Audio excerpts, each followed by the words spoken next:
At this time, we'll call to order the regular meeting of the Garden Grove City Council. Mrs. Bailey, will you please call roll? Councilmember Beard. Here. Councilmember Jones. Here. Councilmember Fawn. Here. Mayor Pro Tem Nguyen. Here. Mayor Broadwater. Here. Okay. I'd like to state that we went to closed session with the Conference for Labor Negotiations with the various labor organizations, and we have nothing to report. At this time, we will have the flag salute. I don't see it on there. Left it off. I mean, we can't do any praying if you don't have it on there. On page 1. So we'll have the invocation and presentation given us by Steve.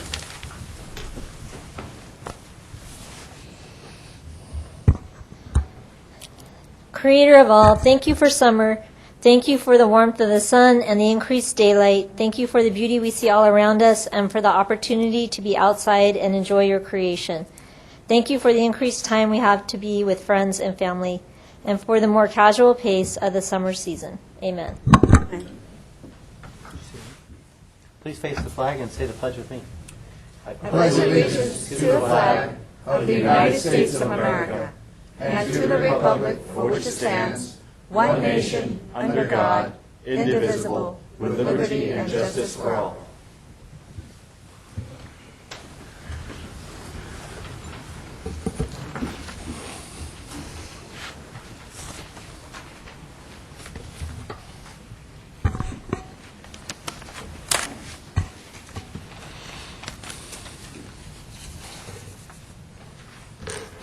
We have several presentations this evening. Yes, Mr. Mayor, we have a spotlight, and Susan Emery will make the presentation this evening. Good evening, Mr. Mayor and members of the City Council. Tonight, the Garden Grove City Council is proud to direct tonight's community spotlight on two special individuals who have enhanced the community with their time, their generosity, and spirit of service.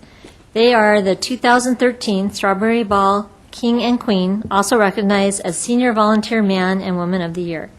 Would Nelson Burke and Vera Hammer please come forward?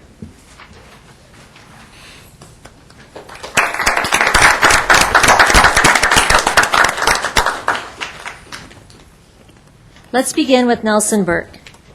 Nelson has been a Garden Grove resident for 43 years. For the last 26 years, he has been an active member in the Garden Grove Elks Lodge, serving on various committees and volunteering many hours to the lodge and in service to the community. In addition to his commitment to the lodge, Nelson volunteers every December as Santa Claus for various nonprofit organizations, including Thomas House, Hope, and Locks of Love Club through Garden Grove High School. His hours of Santa service have brought joy and happiness to many, and through the years he has become known as Nelson Santa Burke. The City of Garden Grove thanks you, Nelson, for your many years of excellent service to the community. Let's now move on to Vera Hammer. Originally from St. Paul, Minnesota, Vera made Garden Grove her home in 2005. Vera was nominated by the Lewis Lake Senior Center, where she graciously volunteered her time. For the past 8 years, 5 days a week, Vera has helped with various duties in the Senior Center, from clerical work to dishing up hot meals for the center's lunch program. In 2012, Vera received the Silver Spoon Award from the Women's Division of the Garden Grove Chamber of Commerce for her long years of service to the city. Her vibrant spirit and considerate nature has made her the perfect candidate for this year's Strawberry Ball Queen and Senior Volunteer Woman of the Year. Thank you, Vera, for your hard work and dedication to this community.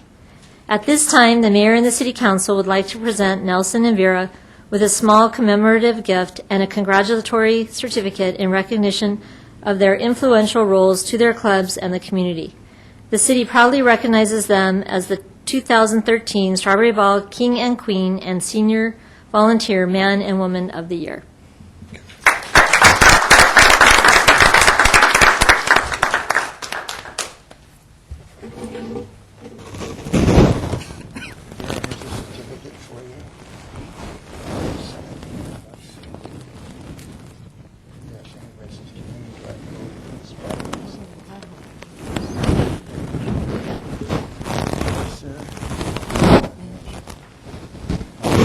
Get your picture taken with us.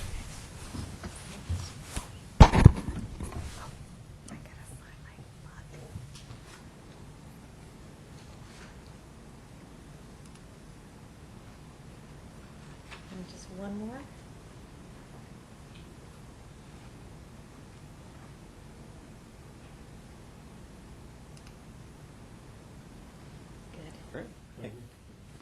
Would you like to say a few words? Where are your crowns? We're not allowed to leave. They would not know who I was. If you trust me. Thank you so much. This was really wonderful. That's all I got. On behalf of Vera and myself, we thank the City of Garden Grove, Mayor Broadwater, and the City Council, and of course the H. Lewis Lake Center for this honoree being honored as citizen or Volunteers of the Year. Of course, I would like to urge all citizens of Garden Grove to be active in the community, whether it be a service club, the city, or whatever cause they have. It's very important that we have our citizens step up for that cause. So thank you again for the presentation of these gifts to us. Thank you.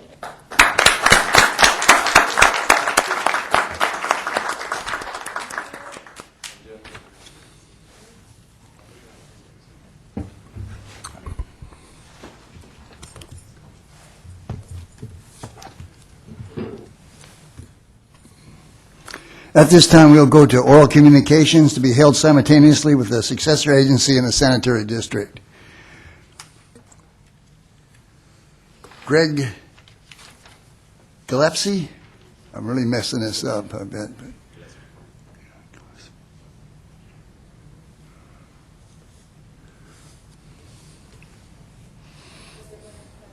You were close. It's Gillespie.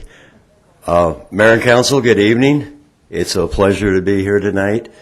What I've come to speak to you about tonight, I'm the president of Vietnam Veterans of America, our local chapter 1024, which is servicing all of northern Orange County. We are bringing the Vietnam Traveling Wall to the city of Irvine this year. We try to move it around all over the county, and this year we've chosen to bring it to the south because it hasn't been there yet. As well as bringing in the Vietnam Traveling Wall, we're bringing in the wall that's dedicated to global terrorism, the Wall of Remembrance, which covers all of the fallen from 9/11, all of the small terrorist skirmishes we've had throughout the world, including the large ones of Iraq and Afghanistan. It has every name of all of the fallen. So between both walls, we will have every fallen from the year 1959 to probably the day before the wall gets here. Those last names will be added if there is any, which we pray that there are not. The event will be open to the public 24 hours a day. It starts at on the 18th of this month is the opening day ceremony. It runs through Sunday the 25th. We will have a escort of approximately, we're driving the police department of Irvine crazy with this, approximately 750 motorcycles bringing the wall in, which is going to be a tremendous feat that will be breaking the national escort record, which we're seeking very strongly. Anybody that would like to be on the corner of Alton and Lake Street or anywhere up and down Lake Street holding American flags, it would certainly bring honor to both of those walls coming in. It's going to be huge. We have the saluting Marine, who is known nationwide for what he does at the Memorial Wall in Washington, D.C. every year on Memorial Day. He will stand for 6 to 8 hours at attention holding a salute while thousands of motorcycles come by. This year we had 990,000 motorcycles. He saluted everyone. Very commendable. He will be there honoring the walls coming in. So it's something that I'm hoping the community of Garden Grove would like to come out and see. I know you had the Vietnam Wall here before, and so I know it's near and dear to your heart. Because of this, I've been getting a lot closer with the Vietnamese community, and I've grown to have a lot of friends that I love dearly now in the community here in Garden Grove and Westminster that are had to leave their homes in Vietnam and came here and started a new life, which I commend them very much for becoming American citizens. I would like to reach out if the city of Garden Grove or Westminster or anybody like that would like to put up a wall honoring the Vietnamese that died in that war. We have all the names of the Americans. We have not yet honored the South Vietnamese that fought alongside with our men. I'd love to see a wall, and put me down as the very first volunteer to get that started. I would love to reach out and help that get started. So I just wanted to make you aware of what we're doing and give you a personal invitation. Please come on out and enjoy the wall. Thank you. Thank you very much. Betty Gillespie.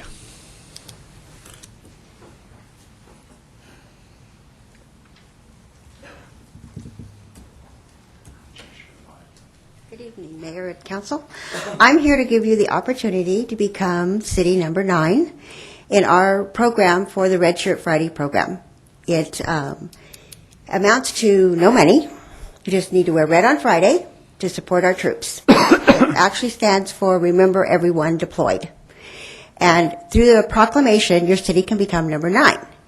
And you encourage your people in your city to wear red. I come from Yorba Linda, which was the first city, and our women's club designed their own red shirts, and they wear them on Fridays, and they take them to their national conventions, and they promote our program. But what it's for is to honor our guys. We want to create an environment when they come home where they feel like they are welcome and that they are going to be accepted. It actually started in 1945 to welcome home World War II vets, and it's been ongoing ever since. It comes and goes, comes and goes. It kind of had a new revival in a large way on emails when 9/11 happened. So we're asking that your city become a red shirt city and wear red on Fridays. Wear it to the airport, and when our guys come home, some wear their uniforms and everybody shakes their hands and offers to buy them food or let them know that they were proud. But the guys who come off that are in their regular civilized clothes, but you can tell by their haircuts and the way they behave that they're military, when they see the red shirts, it's like, oh yes, they are proud of me. I am an American hero. Our boys over there, we've been sending pictures of people in red in our care packages to Afghanistan and Iraq to let them know this program is here, and it is alive, and they are thought of. So again, I'm asking you to think about giving us a proclamation and becoming city number 9. Thank you. Thank you very much. Laurel Kulik.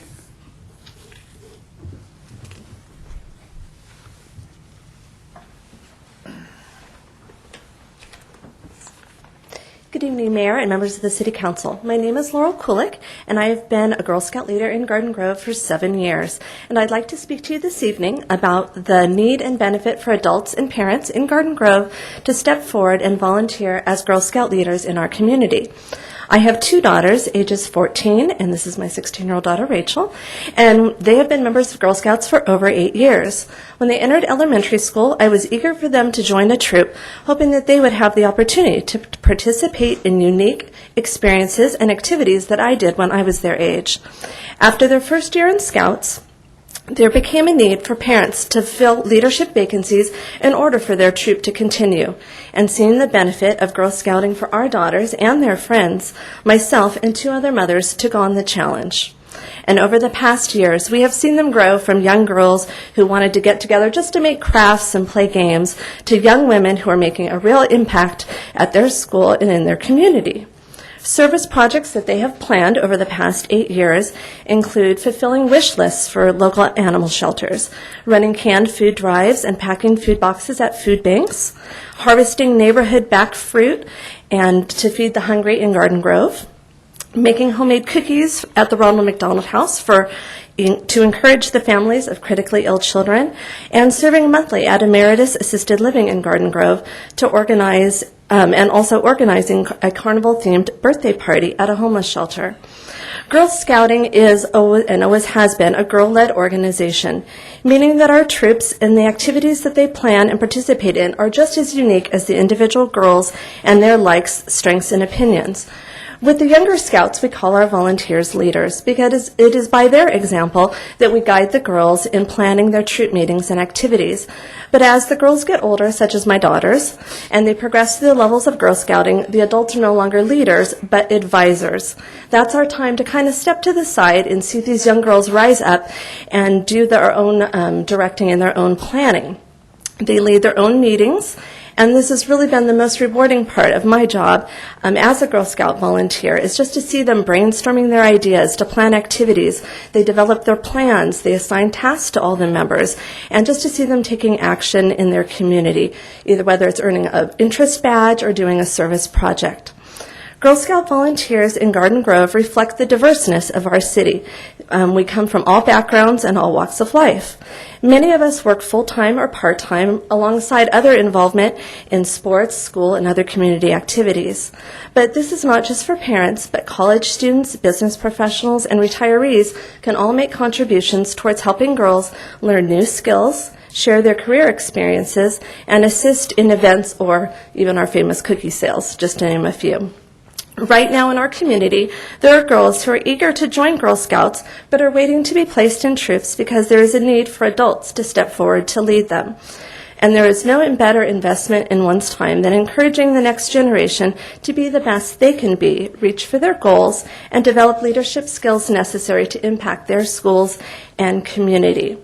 One of my favorite quotes is from Mahatma Gandhi, which is, "To be the change you wish to see in the world." And I do this by being a Girl Scout volunteer. So we do have a representative from the council here. Sarah Newton is in the audience, and she's willing to speak with anybody after the city council meeting if you'd like more information on volunteering. And people can also go online to girlscouts.org to find out more information about this opportunity. My name is Rachel Kulik, and I have been a Girl Scout in Garden Grove for 8 years, and I'm currently an Ambassador Level Scout. Through the Girl Scout program, my greatest achievement thus far has been earning my Silver Award. This project, like many others, gave me the opportunity to become invested in assisting my community. To earn my Silver Award, fellow troop members and I began a crafting class at Emeritus Assisted Living in Garden Grove when budget cuts eliminated their activities. We visited on a regular basis and knew that we could each time look forward to having a great conversation and further getting to know each resident individually. It became more than simply helping them make crafts, but rather may have been a comfort to the elderly who did not have family who visited them. Another one of my most memorable and rewarding service projects that I completed with my troop was organizing a party to celebrate the birthdays of many homeless children who otherwise would not have been able to enjoy a cake or open a gift that day. Being able to interact with them and see the joy in their faces as we played party games and celebrated with them equally filled me with joy. Girl Scouts has provided me the ability to act as a leader and learn skills such as planning, coordinating, interacting with people, and witnessing the impact that I can have on my community. These skills that I learned through Girl Scouts have helped me in other areas of my life, such as becoming a leader in my school. Unfortunately, as in many youth organizations, membership amongst older participants becomes fewer. The older Scouts have so much potential for bringing change to our world, and it's disappointing to see them drop out of the program at that age. While I've witnessed this of many of my peers, one of my greatest motivators to stay in Girl Scouts has been having my mom as a leader. It is her commitment to our troop that encourages me to stay committed to Scouts and my community. Having my mom as a troop leader also gives us the opportunity to work together and build a relationship with one another as we both participate in what we similarly share a passion for, service. Without adults volunteering to become leaders in troops, girls cannot have the unique opportunities and experiences as the ones I have shared. This is why I encourage moms to support their daughters in becoming Girl Scouts by volunteering as leaders. Be a role model for your daughter and show that you encourage her involvement in the community by first involving yourself. How far are you from getting your gold award? I could earn it at the end of this year if I decide to. Okay, you let us know when that happens, and we'll have somebody there with a plaque for you. Okay. Okay. Great, thank you. Uh-huh.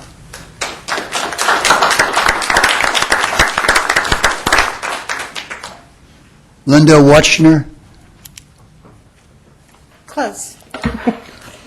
Hi, my name is Linda Wagner. I am the American Cancer Society's Relay for Life event chair. This is an amazing 24-hour event. It's a life-changing event that we can bring communities together to celebrate the lives of our cancer survivors and to remember our loved ones lost and to fight back against this horrible, horrible disease.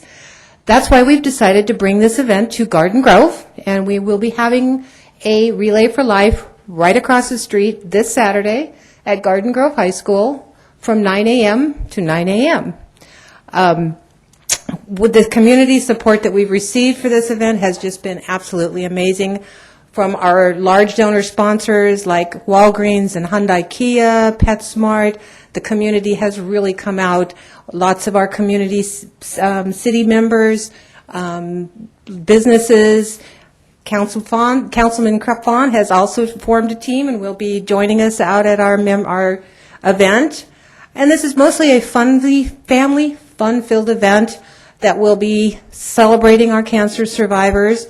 We will be having clowns and face painters in our kids' camps. We will be having a survivor tent and offering free manicures, massages, gift bags, free T-shirts, hats, and lots of goodie bags and so forth for our cancer survivors, because that is why we are here fundraising, is to make this a disease that we don't ever have to hear about in the future. But part of the fun we're having is we're also going to be having a dunk tank. And Councilman Fawn, as a fundraiser, has agreed to come and sit in our dunk tank for a little while. So thank you, Councilman Fawn. But we thought that it was only fair that we should ask Mayor Broadwater if he would possibly like to join us at our dunk tank. I don't know how to swim. It's a little dunk tank. So. But basically, I wanted to thank all of you for letting us have this event. We have many, many people. We have 28 teams. 4 of the high school teams, the H. Lewis Lake Center, Concord University, many of the Garden Grove residences and businesses are coming out for this event, so we would like to invite you to also join us there this Saturday from 9 a.m. to 9 a.m. The firemen will be cooking a pancake breakfast on Sunday morning and bringing out a fire truck on Saturday. So we really would like to see some more community involvement and invite you all to join us there. So. And I'll give you a call later. My number's on the flyer if you'd like to call me and let me know if you wanted to volunteer. Volunteer, huh? For the dunk tank. For the dunk tank. I'll volunteer for your dunk tank. Okay, thank you very much. Okay.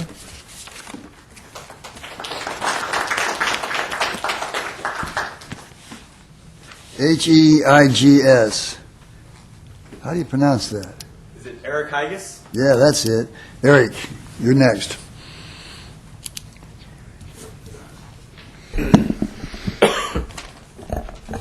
Hello, good evening, Mr. Mayor and members of the City Council. My name is Eric Heigus, and I rise today in support of the city's firework program. Allowing fireworks deemed safe and sane by the state of California benefits the community in many ways. First, residents enjoy the festivities. I have fond memories of, since, as long as I can remember, being a resident of Garden Grove and, watching fireworks go off every 4th of July. But second, as we enjoy the holiday, we, may have parties or other social gatherings at our residences. And because we're one of the only cities in Orange County that allows fireworks, people come from all around to the city to enjoy the festivities together.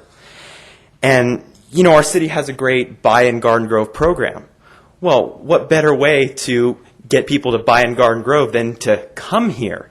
And even if these people coming here for the festivities don't buy things here, they come here for parties, so the hot dogs, the hamburgers, the buns, the sodas, they're all being bought by our residents at our local grocery store. It's a great little stimulus for our local economy, bringing people in, to enjoy the fireworks.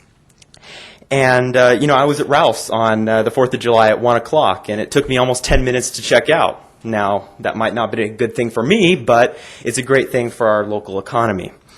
But the people that benefit the most from the firework program is the nonprofit communities, the nonprofit community organizations. I know a few local churches, the Garden Grove Sister City Association, all the high school football boosters and other high school teams, local soccer leagues, and many other community groups benefit from that fundraiser, selling fireworks. I was talking to one of the parents at the Garden Grove High School football booth, and they said that this booth is critical to their whole program. And without the money that it brings in for the boosters, they'd have to charge the kids for things like new jerseys, pads, equipment, even Gatorade during games. That can be paid for with the fireworks booth. So this great fundraiser that we have is something that we should keep, not only for the benefit and enjoyment of our residents, but the nonprofit community groups that are in Garden Grove and that greatly benefit from the fireworks booth fundraisers. Thank you. Joel Torres.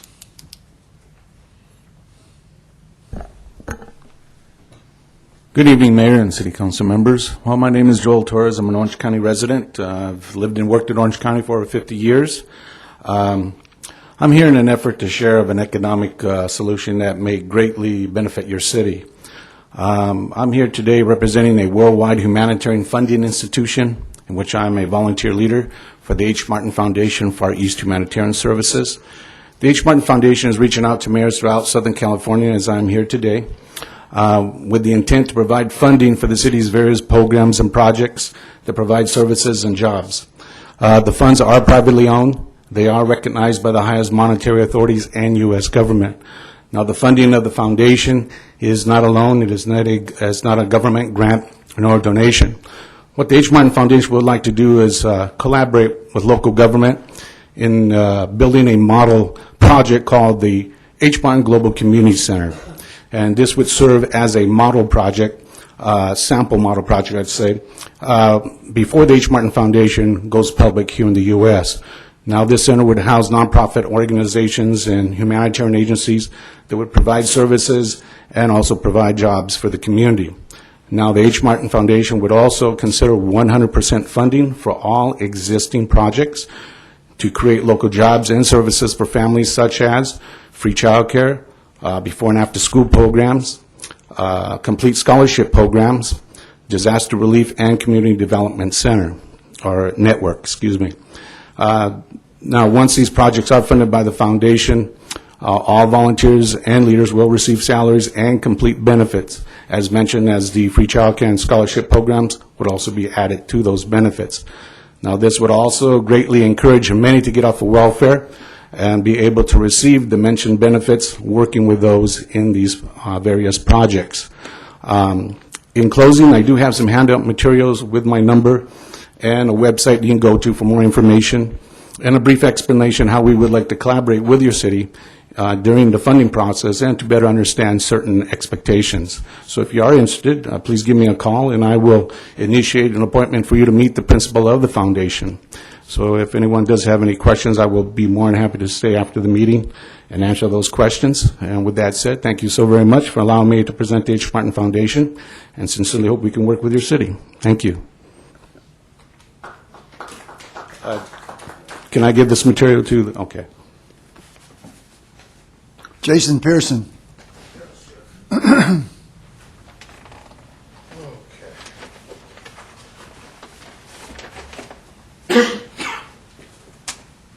are you, City Council? Seen you fine people on television a couple of times. I really recognize this gentleman, but I would have been in the first hearing regarding the property development, Catella. I guess the number is, I was just writing the number down, but it's regarding the development. My mother passed. I've been dealing with a special needs child. I fought all year to get him assessment. They did assess him.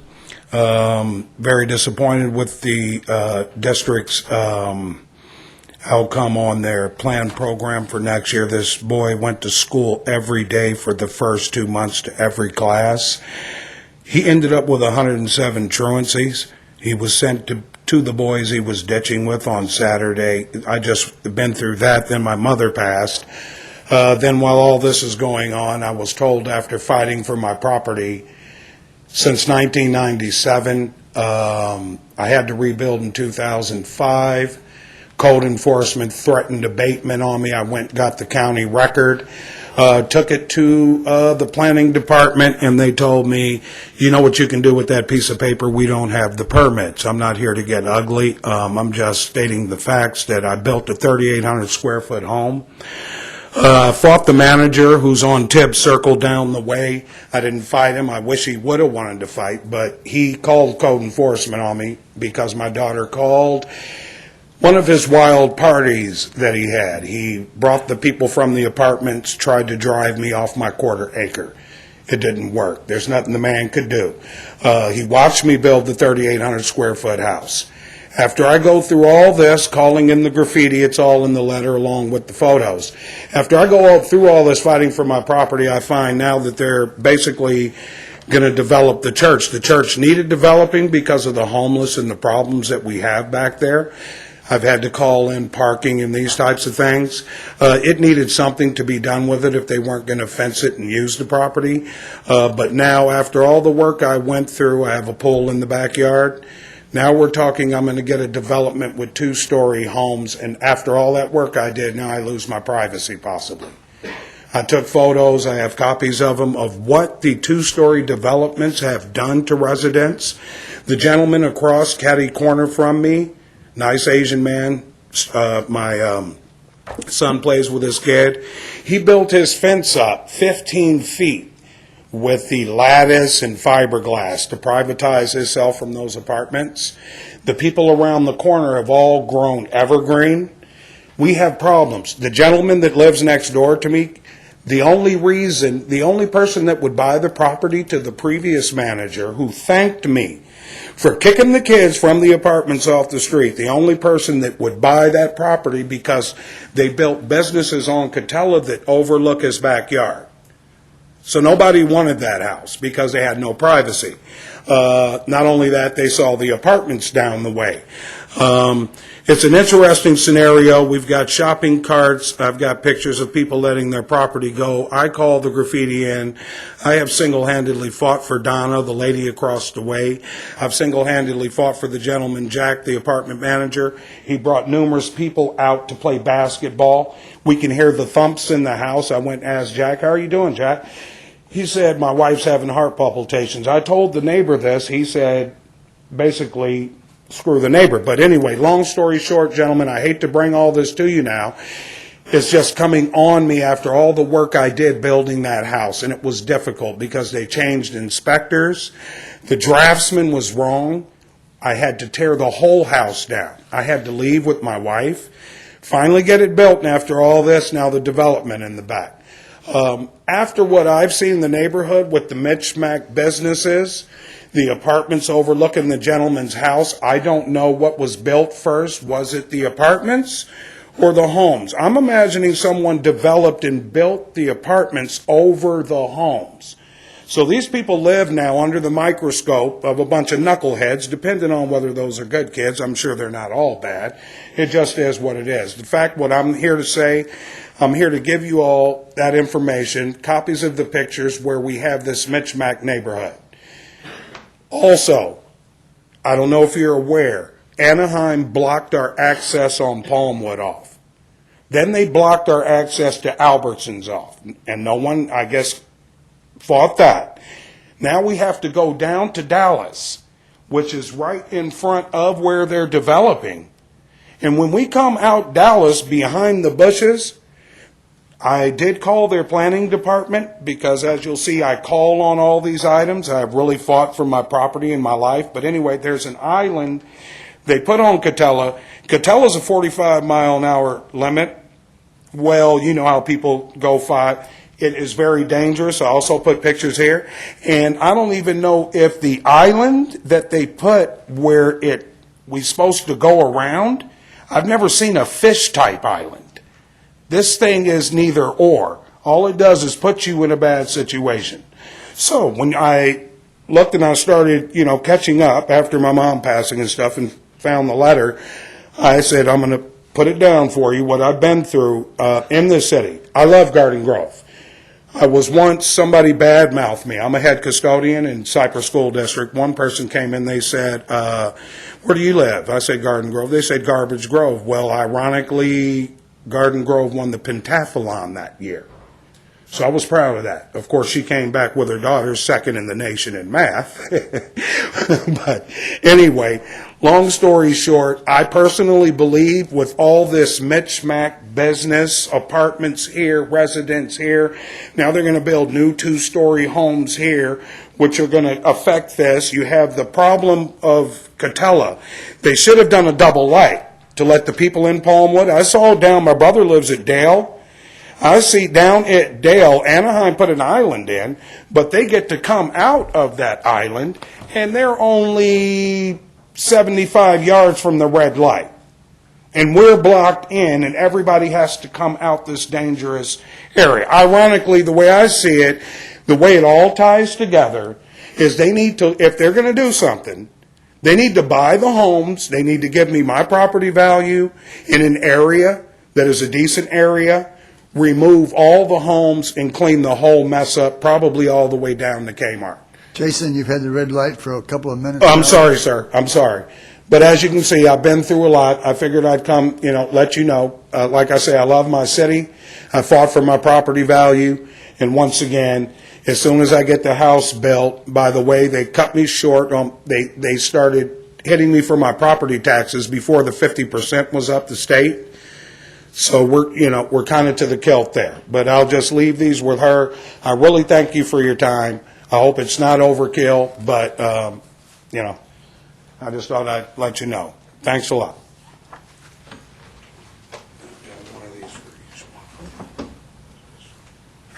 Charles Mitchell.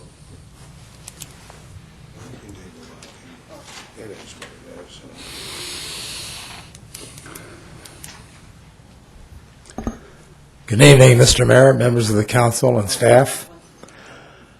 I was very interested in hearing about this Support the Troops organization. We have a lot of veterans that are passing away every year, veterans of World War II. Now, these are the people who liberated Europe and Asia, and we're losing more and more of them every day. Now, I'm sure that there will be someone up here talking about the Vietnam War Museum, which I think is a great idea. But we need to also remember those that served many more years prior to that. I know Mayor Broadwater is a veteran. Member Fawn is a serving member of the armed forces. And we all share a sense of brotherhood in the fact that we raised our hand and promised to serve our country in whatever capacity was necessary. Now, as I say, a lot of our World War II veterans are passing away, but there is a chance to come and meet those that are still around. Tomorrow morning at 11:30 in Costa Mesa at the Community Meeting Center, just off of 19th Street, there is a group called the Freedom Committee. Now, this is an organization that sends veterans from World War II, Korea, Vietnam, Desert Storm, up to the present day, out to the schools to talk to the kids, tell them what it was like, what their experiences were, to instill in our young folks a feeling of responsibility for being a part of this country. So if you have the time and you're available, come down to Costa Mesa at 11:30 Community Meeting Center. We have a special presentation tomorrow by a man who was a tail gunner on a B-17 bomber over Europe in 1942. Now, there are two positions on a B-17 bomber, which is a four-engine bomber that did a lot of service for the Army Air Corps in World War II. The belly gunner and the tail gunner were two of the most vulnerable positions on that aircraft. And unfortunately, his aircraft was hit and went down. He was able to get out. He parachuted to safety, only to be captured and put into a POW camp in Germany. So he'll be talking about his experiences flying in the B-17 and what it was like being a POW during World War II. So again, if you're free tomorrow morning, come down to Costa Mesa, meet these veterans, and listen to their stories. Thank you. Thank you very much. Josh McIntosh.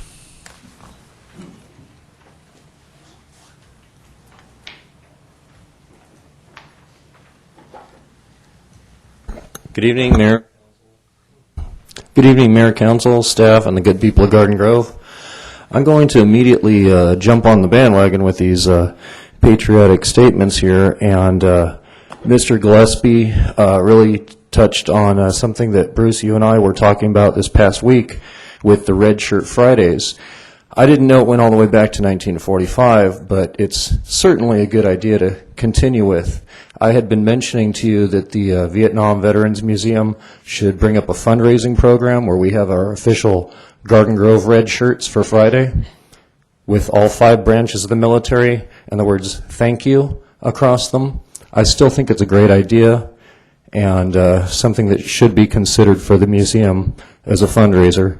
Definitely a shirt I'd be proud to wear, as I'm sure several of our other veterans and proud citizens would wear. So I wanted to touch on that. In addition, speaking of our veterans... Would you consider joining the Army? Oh, I'm 39. I've got a couple months left. I don't know if they'd take me. My grandfather told me they wouldn't.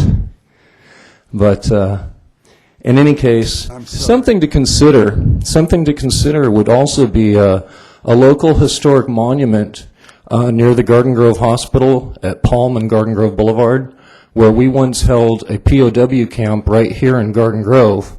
Not a lot of people know this, but we had a large German POW camp here, and they picked our fruits while our boys were over in the Pacific and Europe.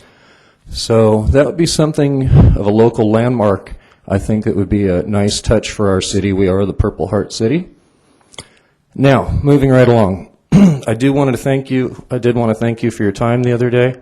And you may be happy to know that I've signed up for Realtor School. The mayor's been encouraging me to continue my education. So, along with that, I wanted to share this year's flyers for the 3rd annual Garden Grove Indie Film Festival. I've got a flyer for each of you. This is our 3rd chance to really shine and attract tourism from whether it's the next city, the next state, or from around the world to stay here in Garden Grove and participate in our International Film Festival. This year we'll be celebrating the multicultural city of Garden Grove by having one night as our Hispanic-themed movie night, one with our Asian-themed movie night, and one celebrating the good old hot rods as we do for our classic car show on Friday nights. I'm asking the city to get involved with this a lot more this year and support us in any way you can, whether it's not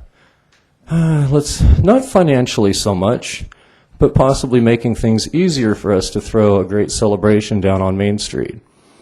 And I look forward to speaking with any of you regarding the festival. I'd like to get your support. And Mr. Jones was down there last year. He was really excited about it. I've talked with Chris, and they've been really excited about it. I'd like to keep you guys in the mix and see what we can do to make this super successful this year. And finally, I'd like to advise all the residents of Garden Grove, they've got a great new breakfast option at the Yabba Jabba restaurant on Main Street. If you haven't tried a panini sandwich down there yet, you need to get down there and try that. Thank you. Thank you. We have no further speakers at this time, so we'd like to recess the City Council and go to the Garden Grove Sanitary District.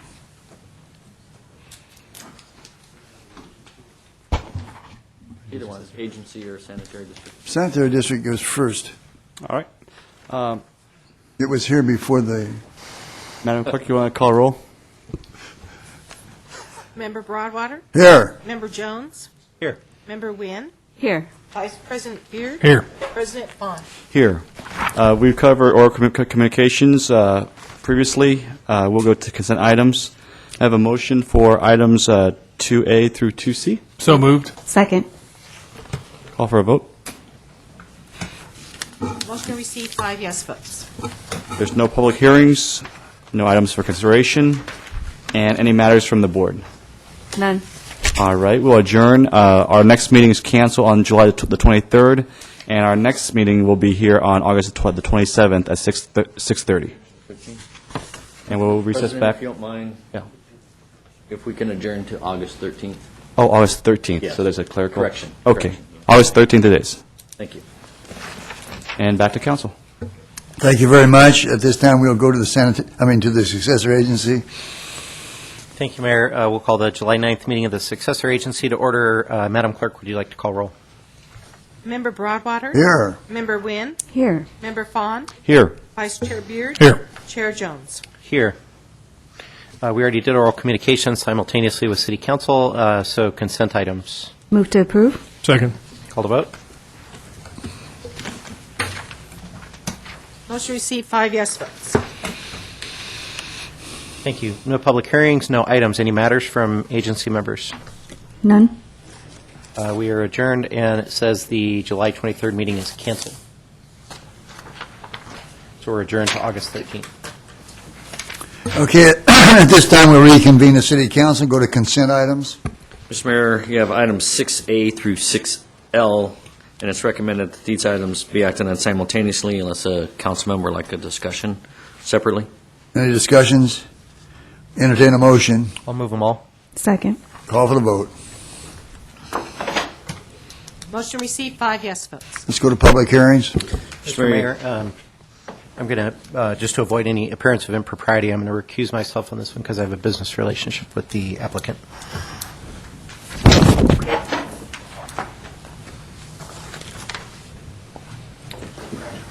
Your first public hearing is to consider a PUD for a housing development by Brandywine Homes on Catella Avenue. And just by clarification, this is the project that Jason was referring to during oral communications. And Mr. Marino is here to give a staff report on this item. Good evening, Mayor and City Council members. The item before you tonight is a request to transmit a Planning Commission recommendation for approval to change the zoning designation of the property located at 10418 Catella Avenue from R1 Single Family Residential to Plan Unit Development Number PUD 12913 to allow the construction of an 18-unit Single Family Residential Small Lot Subdivision, approval of a negative declaration, and the approval of a development agreement number DA 19013. The subject property is approximately 2-acre lot located on the south side of Catella between Brookhurst Street and Euclid. In May of this year, the Planning Commission approved Site Plan SP 47513 and tentative tract number 17521 and recommended City Council adoption of a negative declaration and approval of PUD 12913 and DA 19013. The proposed development has been designed to be in conformance with the adopted small lot subdivision standards and proposes a density of 9 units per acre, which is within the general plan's allowable density for the property. Finally, Government Code Section 65864 provide authority to the city to enter into a development agreement. The development agreement will ensure that the applicant can construct the project in accordance with the approved site plan and tentative tract map within a period of 4 years. Therefore, it is recommended that the City Council introduce and conduct the first readings of 2 ordinances. The first ordinance reads as follows: an ordinance of the City Council of the City of Garden Grove adopting a negative declaration and approving Plan Unit Development Number PUD 12913, changing the zoning designation from R1 Single Family Residential to Plan Unit Development Number PUD 12913. And the second reads, an ordinance of the City Council of the City of Garden Grove adopting development agreement number DA 19013 between Brandywine Homes and the City of Garden Grove. That would conclude staff's report, and Chris Chung and I are here to answer any questions you might have. Any questions for staff? Yes. Kind of need help with this. I forgot my glasses at home. The acreage for the area is how much? It's 1.99 acres. And then each of the lots are how big?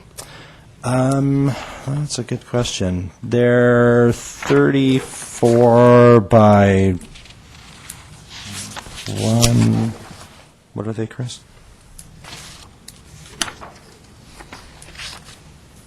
By 80. By 80. So they're about 2,500 square feet. 35. 35, yeah. And are they do they share common walls? No, they don't. They don't look like they do. Yeah, And they're single-family homes. And they have 2-car garage and 2 additional parking spaces for per home, right? Okay. Right, plus they have the guest parking spaces that are located in the center of the development. Okay, thank you. Is this site the Lutheran Church site? It's St. Mark's. St. Yeah, Mark's? Yeah. Is that Lutheran Church? I think it's a Lutheran, right? So will they be private, zoned off, gated properties? It is a gated community. And the setback is how far is the setback? From Catella or from the adjacent single-family homes? The adjacent single-family homes. They are, the ones that have backyards that are adjacent to the single-family homes are 20 feet deep, and then the ones that have a side yard range, I think, from 4 to about 7 feet. Oh, I'm just concerned with the backyards, Right. not the side yards. Yeah, the backyards are 20. Okay, thank you. Any further questions for staff? As far as the walls that is going to basically fence off the property, are there any discussions as far as what they'll be like? Are they fences? Are they actual brick walls? Because the gentleman who was speaking was addressing concerns about his privacy. Are we discussing anything about the height of the wall so that the property owner here can't see over past the wall to other properties, or has that been discussed at all? The perimeter of the property has, they have a minimum 6-foot block wall, and then between the properties, I believe those are going to be wood fencing. So between the individual homes in the lot. And just, Mayor? Just clarification, too. The code provides for 1 acre, and the lot size is 1.9, almost twice the size. Right. It's required, and the height, the building height, the code requires 35, it could go up to 35 feet, but the limitation on this project is 26 and a half. Right, which is what they proposed. Which helps with privacy issues and that? Right. Okay. And they're trying to put all the exiting windows for the upstairs bedrooms on the elevations that don't face the residential. And in talking to the developer tonight, he has indicated that the 2 homes that back up to the gentleman's property that spoke earlier, that they would put the higher clear story windows that face that property. Okay. Thank you. Any further questions? Hearing none at this time, we will open the public hearing. Anybody like to speak on this issue? Any opponents, any proponents? Hearing none at this time, we will close the public hearing.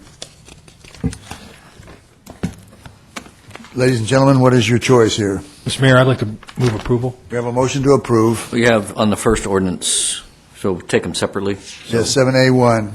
Second then? We have a motion to approve and a second. Call for the vote. Motion received, 4 yes votes. Let's go with 7A2. I'll move to approve that as well. Second that? Call for the vote. Motion received, 4 yes votes. Good job.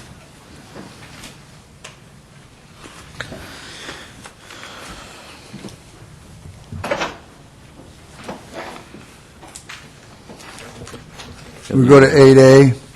Mr. Mayor, that's acceptance of a letter of resignation from Commissioner Tran from the Parks and Recreation Arts Commission. Did Mr. Tran give a reason why he was quitting? He's moving out of the area, Yeah, he's moving to Westminster. Okay. moving out of the city. Well, let's accept it with regrets. And I'm really going to need a list of all the holes that we have and all the availability people that would like to fill in.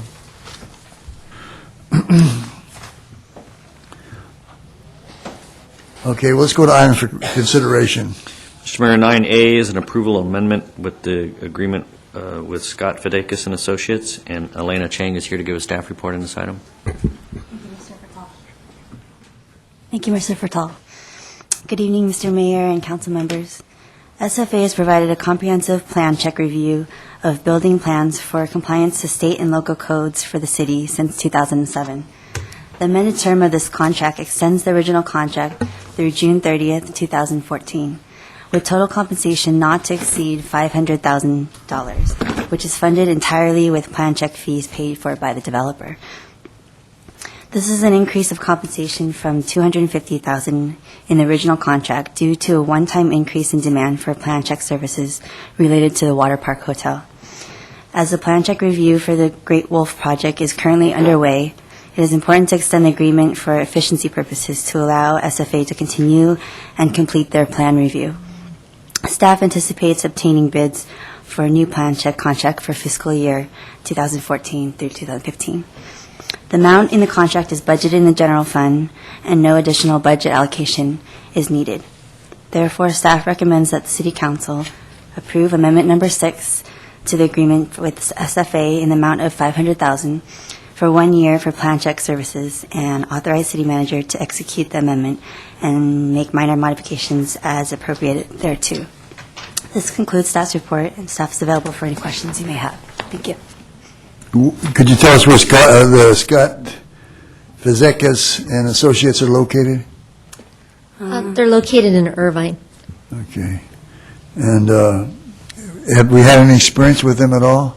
Yeah, we've used them in the past. If you recall, years ago, we used a firm that was in San Diego, I do recall. and they were too far away, and we went out to bid, and Scott Fidakis and Wildan were two firms we selected, Wildan in Anaheim and Scott Fidakis in Irvine.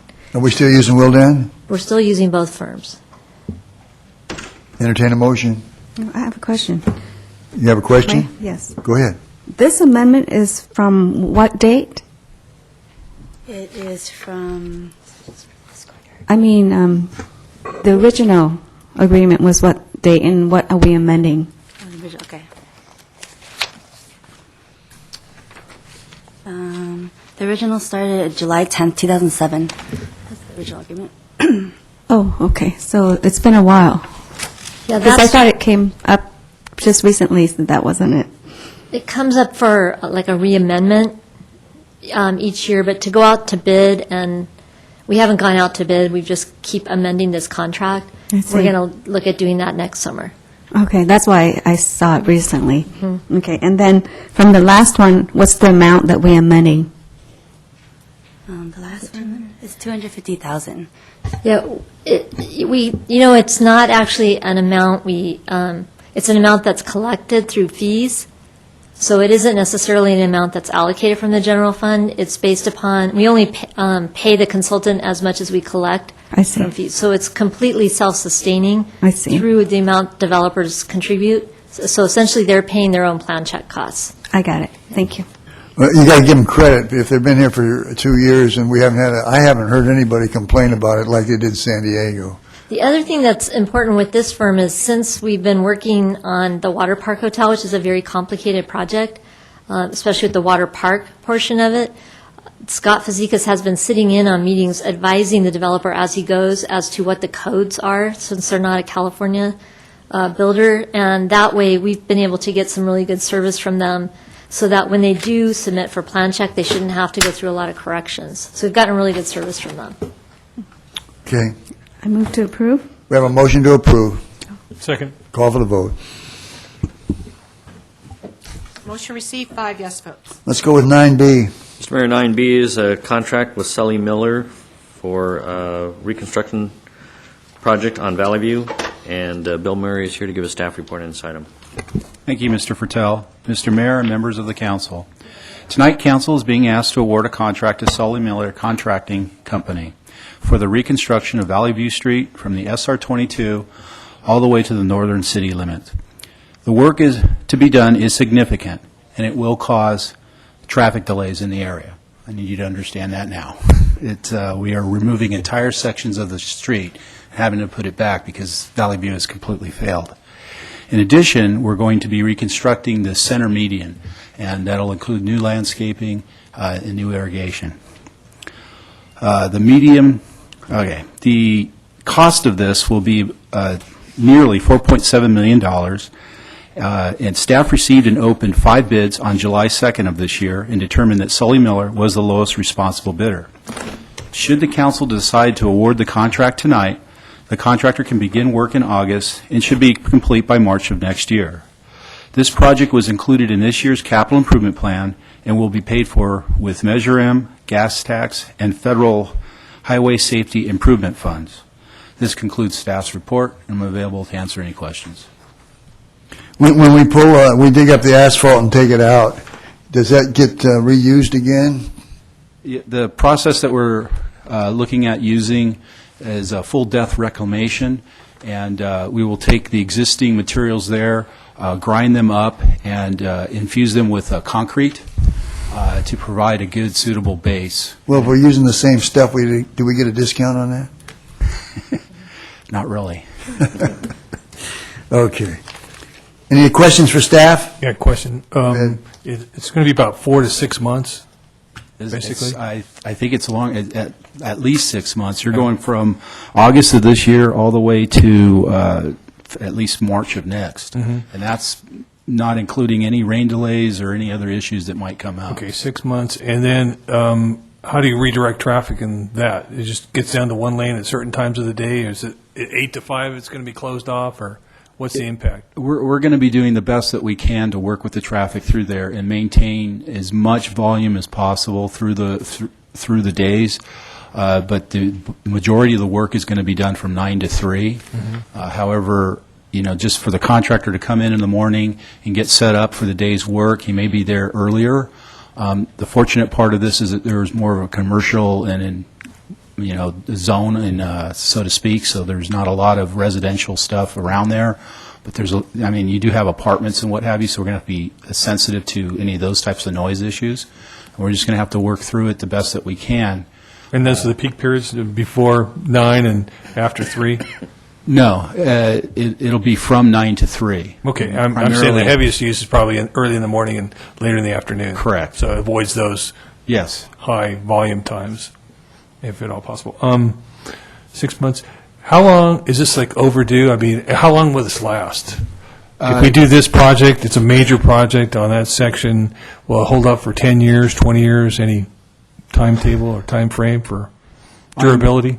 I'm very hopeful that the base work on this is going to be good for 20 years.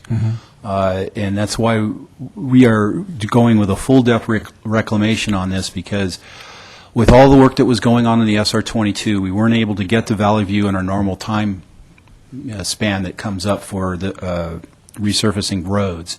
As a result, the Valley View continued to deteriorate, and the damage is such right now that we really need to redo the entire street, including the structural section.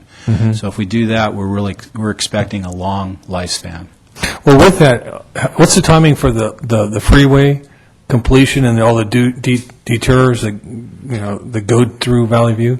Does it all coincide? That will be the finishing time for the freeway improvements, and then this upgrades or improvements to Valley View?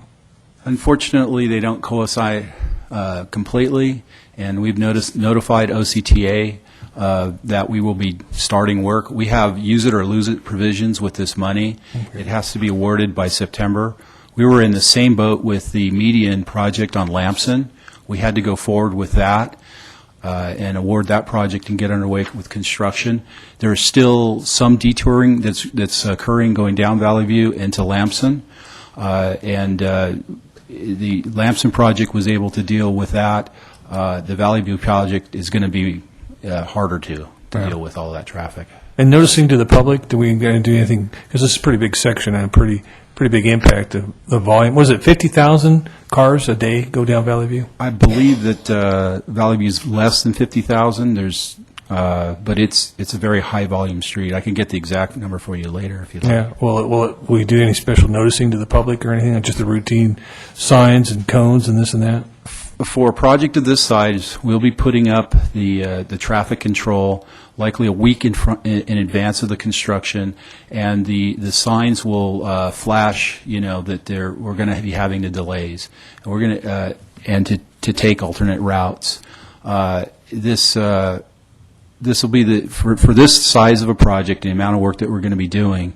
This is we feel the most safest thing to do for our residents that are traversing through there, for our motoring public. Okay. Thank you. That's it. Any other questions? Entertain a motion. Move to approve? Second. Call for the vote. Motion received, 5 yes votes. Let's go to 10, ordinances. Mr. Mayor, that's ordinance for second reading. That's ordinance number 2832, an ordinance of the City Council of the City of Garden Grove establishing the amount of money for paramedic services that must be raised by an ad valorem tax override and the setting of the tax rate of said override. Any questions for staff? Hearing none, entertain a motion. Move to approve? We have a motion. Second. Call for the vote. Motion received, 5 yes votes. Matters from the mayor and city council members. Chris, you want to tell us about your vacation? You missed It the was last it was a meeting? wonderful vacation. Sorry I missed the last meeting, but I did catch it on video that we have with the city, which is a great service, by the way. It's so efficient and effective. You can go to any item, and I watched it all, and a good job by all of you. And I want to congratulate. I'm catching up Councilmember Fawn for his award for all your work with immigration, and I want to. Since I wasn't here last time, I want to acknowledge that the city put on a Coyote seminar, which is well attended here in the City Manager's Department, Community Services. Did a great job. I mean, we had citizens come out. It was our very first one, and possibly we'll have one in other areas of the city, West Garden Grove. I thought it was very interesting and very informative. We do have coyotes in the city. We've heard about them in Huntington Beach and surrounding communities, but we have them here.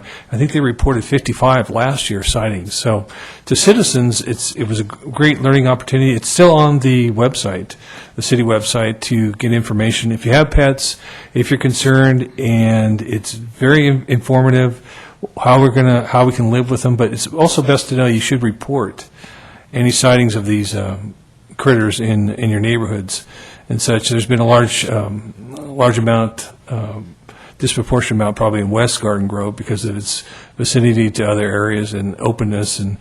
But they're moving around and they get everywhere. So possibly down the road we could have something in West Garden Grove, a seminar related to coyotes. Also related to West Garden Grove, we talked about Valley View. I'm so pleased to see Lamson coming to fruition, that it looks good. They're doing the last, the street, the slurry seal of that. So that's finishing up. It looks great. And it was needed, and I commend the council for their work on making it happen, and city staff for making it happen as well, getting the funding to do it. And I guess we had grant funding, but it's all coming together. And with Valley View coming online, it's an imposition. It's difficult, but it's always, as I say, you have to break some eggs to make an omelet, and it's turning into an omelet over there. It's really looking good, and it's been needed, and I'm glad it's coming to fruition over there. Also, I'd like to mention, it's summertime, and the good news is Concerts in the Park and Eastgate, and this is the 15th anniversary of Concerts in the Park. It's a big success. The Garden Grove Community Foundation, with our membership of the mayor, Councilmember Jones, have done well in promoting and continuing this series, and we have the first one this Thursday. I encourage everyone to come out. It's very popular, very well received. I'm looking forward to it. They have a great variety of music, all the way from country to soft rock, and to let the mayor know they have disco there if you want to come out and enjoy your disco music. But it's fun, it's family-oriented, and it's going to be a great time. And so I just want to say it was a great 4th of July, did well with the fireworks in our area. We got the report that it was down, the citations were down, so that's always a good thing. And for those residents who continue to set off illegal fireworks, they're getting the message loud and clear. Don't do illegal fireworks in Garden Grove, because a $1,000 fine really is quite a deterrent to doing that. So it's a great summer coming up ahead. Again, I encourage everybody to see concerts in the park. I'm looking forward to it myself. Thank you. Thank you. Dina? Thank you. I hope everyone had a wonderful 4th of July. My family did, and every 4th of July, my neighborhood, we're a very tight neighborhood, and we would walk around, and it's nice to see everyone and say Happy 4th of July. It's kind of like a big holiday for us, just to get caught up with all the neighbors. And so I have good news for you, too. The police department reported that the rate for citation for illegal fireworks were down this year. So that's good news for us, and congratulations to all the nonprofit who promote safe fireworks. And I want to encourage everyone to come to the relay this Saturday, and I will try to miss the dunk for Councilman Chris, and then maybe if the mayor join us, I'll try to miss him too. And remember to buy in Garden Grove, big, B-I-G-G. I see that sign on the Hyundai dealer, and I appreciate them putting our logo on their sign, and also a lot of community activities on their sign as I drive by on the freeway, on 22 freeway. And that's about it, and I hope everyone will have a good rest of July, and I will see you again in August. Chris Baird, no, Chris Van. Get my Chris's mixed up. There you go. I just wanted to say thank you, everyone. I'm sitting here and listening to everyone come and tell us about the community events that's coming out. That's wonderful. That's what I love to hear and just love to be a part of. I just want to say thank you to and welcome to Global TV. We were honored to be at their grand opening this past week, Councilman Beard and the mayor and I. Aside from them opening up here in Garden Grove, we'd love to see more businesses in Garden Grove like that, so welcome to them. And of course, again, this Saturday, please come out and support the Relay for Life Cancer Walk. We'll be there with a team. Councilman Steve Jones will be there as a walker on our team, and I believe Councilman Chris Beard will be there as well, too. Mr. Mayor and Dina, please come out if you can make it. And I will welcome the rest of the city as well. And again, we look forward to the concert on this Thursday, I believe at 5:30. And I think one of the headlining band will be from the 80s, the decade where I grew up. So actually, I'm looking forward to that and reliving some of the years that I learned English through all those songs. Thank you. Steve.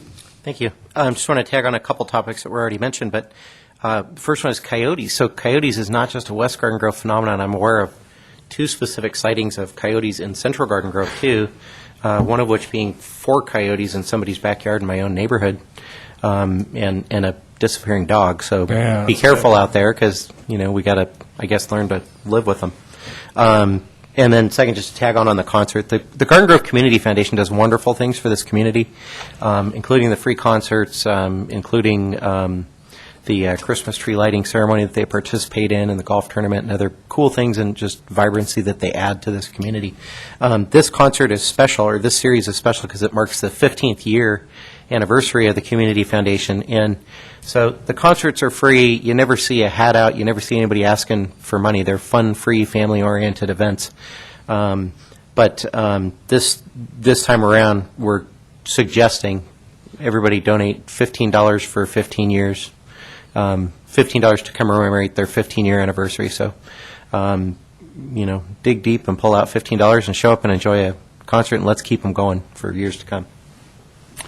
Thank you very much. I just was on vacation myself. We were up at Lake Mojave for about 5 days, and it was fantastic. It was 122 outside, and believe me, the water was good. I mean, it really, we had a great time. I don't do disco. And how you did? For what a surprise! I thought you did. Anyway, the 4th of July is over, and I know that a lot of people love it and everything else. But boy, it just reminds me of my days in the Army, crawling a course with dynamite blowing up all over the place.